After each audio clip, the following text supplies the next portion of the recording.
CUT special series में एक बार फिर से आपका स्वागत है। इस एपिसोड में हम उन प्रश्नों को देखेंगे जो आपके परीक्षा के लिहाज से बेहद महत्वपूर्ण साबित हो सकते हैं। तो चलिए शुरुआत करते हैं।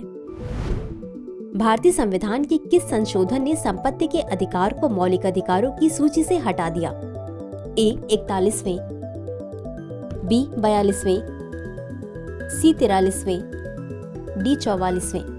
इस प्रश्न का सही उत्तर है विकल्प डी 44वें। चलिए देखते हैं इसके विश्लेषण को। वर्ष 1978 में लागू भारतीय संविधान के 44वें संशोधन द्वारा संपत्ति के अधिकार को मौलिक अधिकारों की सूची से हटा दिया गया। अगला प्रश्न है, दक्षिण भारत के उस भक्ति संत का नाम बताइए जो प्रारंभ में जैन थे और 12वीं शताब्दी में चालुक्य राजा के दरबार में मंत्री थे। ए कराईकल अम्मयार, बी बसवन्ना, सी एकनाथ, डी तल्लापका अन्नामाचार्य। इस प्रश्न का सही उत्तर है विकल्प बी बसवन्ना। चलिए देखते हैं इसके विश्लेषण को। बसवन्ना, जिन्हें बसव के नाम से भी जाना जाता है, हिंदू धर्म की लिंगायत परंपरा में 12वीं सदी के दार्शनिक, राजनेता और भक्ति संत थे। वह शुरू में जैन थे, लेकिन बाद में उन्होंने लिंगायत धर्म को अपनाया और उसका प्रचार किया।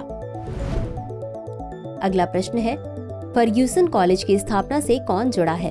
ए दादा भाई नौरोजी, बी गोपाल कृष्ण गोखले, सी बाल गंगाधर तिलक, डी लाजपत राय। इस प्रश्न का सही उत्तर है विकल्प सी बाल गंगाधर तिलक। चलिए देखते हैं इसके विश्लेषण को। बाल गंगाधर तिलक पुणे में फर्ग्यूसन कॉलेज की स्थापना से जुड़े थे। इस कॉलेज की स्थापना 1885 में डेक्कन एजुकेशन सोसाइटी द्वारा की गई थी, जिसके सह संस्थापक तिलक थे।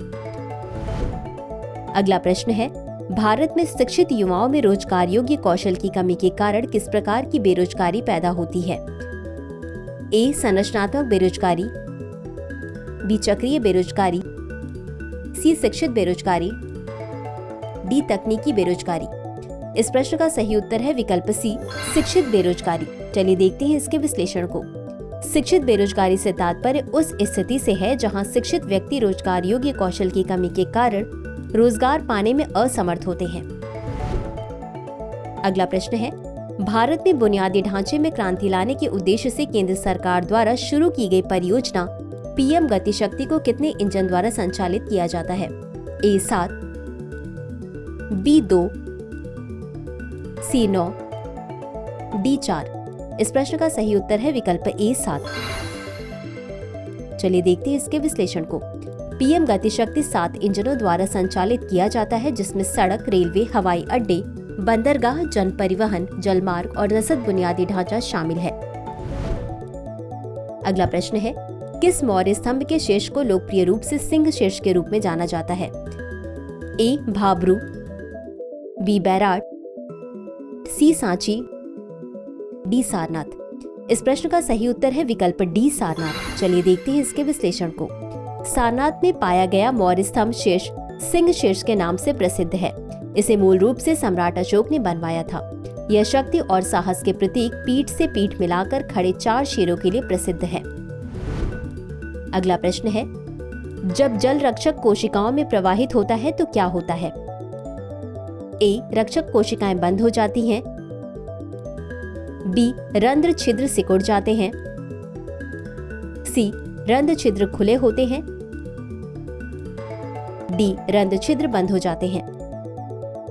इस प्रश्न का सही उत्तर है विकल्प सी रंध्र छिद्र खुले होते हैं। चलिए देखते हैं इसके विश्लेषण को। जब पानी गाढ़ कोशिकाओं में प्रवाहित होता है तो कोशिकाओं के अंदर पानी के बढ़ते दबाव के कारण वे फूल जाती हैं। इस फूली हुई अवस्था के कारण गाढ़ कोशिकाएं फूल जाती हैं और एक दूसरे से दूर मुड़ जाती हैं, जिससे रंध्र छिद्र खुल जाते हैं। अगला प्रश्न है, कथक के बनारस घराने के संस्थापक कौन थे? ए ईश्वरी प्रसाद, बी शंभू महाराज, सी राजा चक्रधर सिंह, डी जानकी प्रसाद। इस प्रश्न का सही उत्तर है विकल्प डी जानकी प्रसाद। चलिए देखते हैं इसके विश्लेषण को। जानकी प्रसाद को कथक के बनारस घराने का संस्थापक माना जाता है। बनारस घराना अपनी अनूठी शैली के लिए जाना जाता है, जिसमें जटिल फुटपर, अभिव्यंजक, चेहरे के हाव भाव और सुंदर चाल शामिल हैं। अगला प्रश्न है, निम्नलिखित में से कौन पूंजीगत प्राप्तियों में शामिल नहीं है? ए विदेशी सहायता, बी कर, सी ऋण वसूली, डी उधार। इस प्रश्न का सही उत्तर है विकल्प बी कर। चलिए देखते हैं इसके विश्लेषण को। पूंजीगत प्राप्तियां सरकार द्वारा प्राप्त की जाने वाले उन निधियों को कहते हैं जो या तो देनदारियों का निर्माण करती हैं या वित्तीय परिसंपत्तियों को कम करती हैं। कर राजस्व प्राप्तियों का हिस्सा है, पूंजीगत प्राप्तियों का नहीं। अगला प्रश्न है, पंडित राम नारायण निम्नलिखित में से किस वाद्य यंत्र से जुड़े थे?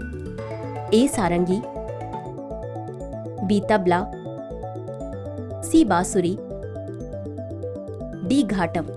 इस प्रश्न का सही उत्तर है विकल्प ए सारंगी। चलिए देखते हैं इसके विश्लेषण को। पंडित राम नारायण सारंगी में अपनी विशेषज्ञता के लिए प्रसिद्ध हैं, जो एक पारंपरिक भारतीय धनुष वाद्य यंत्र है। इन्हें इस वाद्य यंत्र को पुनर्जीवित करने का श्रेय दिया जाता है। तो चलिए अंत में देखते हैं आज के अभ्यास प्रश्न को। राष्ट्रीय डोप परीक्षण प्रयोगशाला कहाँ स्थित है? ए मुंबई, बी बेंगलुरु, सी पंजाब, डी नई दिल्ली। इस प्रश्न का उत्तर कमेंट बॉक्स में जरूर दें। आज के लिए बस इतना ही। धन्यवाद।